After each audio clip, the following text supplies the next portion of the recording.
Bonjour à tous, aujourd'hui question 19 du concours Avenir 2024 avec une question, on va dire culture, mathématiques sur le logarithme décimal. Donc on vous annonce, ici on note log logarithme décimal en base 10, donc, et ln le logarithme népérien en base E. Qu'est-ce qu'on peut dire? Alors qu'est-ce qu'il faut savoir sur le logarithme décimal? Alors je vous renvoie à une vidéo que j'ai faite de 12 minutes sur le logarithme décimal.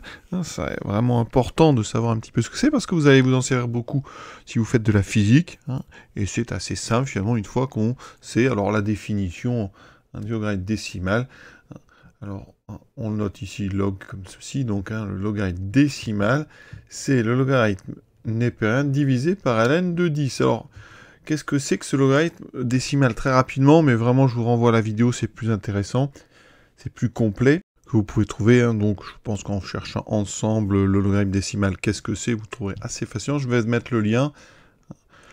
Donc, quand on dit qu'on est en base 10, ça veut dire que, eh bien, le logarithme de 10 va être égal à 1, tout comme le logarithme népérien de E est égal à 1. On va fonctionner par des puissances de 10 au lieu de puissance de E. Vous savez que le logarithme de E puissance n, si n est un entier naturel, ça fait tout simplement n. Ça fait n ln de... Eh bien, en logarithme décimal, on est sur des puissances de 10. Le logarithme de 10 puissance n, ça va faire n. C'est donc une fonction qui a à peu près les mêmes propriétés que le logarithme. D'accord? On est sur le logarithme d'un produit, c'est la somme des logarithmes. Et donc ici, on doit trouver une fonction qui a log de 10 donne 1. Donc quand on teste ces quatre propositions, regardez, c'est assez simple.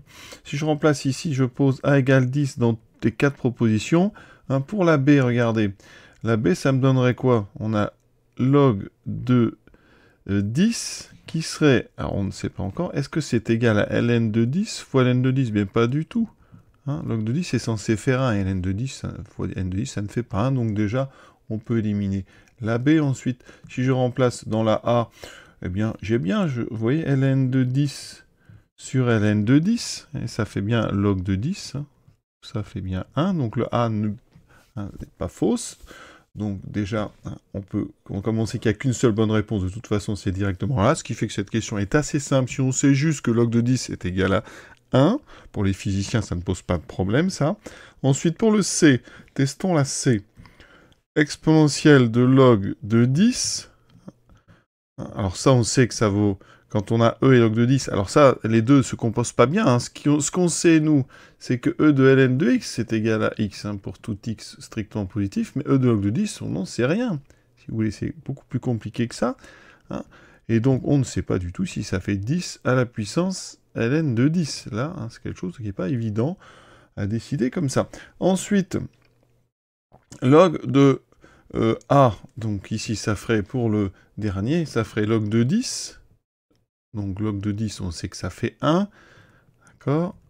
Est-ce que c'est égal à 10 puissance ln de 10? Eh bien, on n'en sait rien. Enfin, on en sait rien. Si, on le sait, parce que 10 puissance ln de 10, c'est un nombre qui est assez compliqué.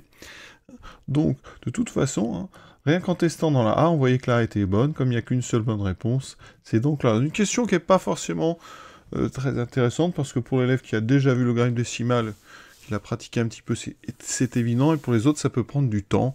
Voilà, donc je vous renvoie quand même à la vidéo, il faut absolument se cultiver un petit peu.